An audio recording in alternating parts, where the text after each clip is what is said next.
But I always like to say that if you can dial in each dog individually, it makes it a lot easier when they're together.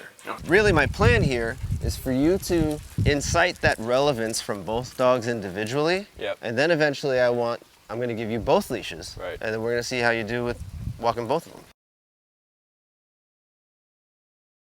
Yep. Now go ahead and take Dizzy. There you go. Good. Good. Now go ahead and walk them both. Wow, this is actual worlds of difference already. Guys, let's go. You look awesome.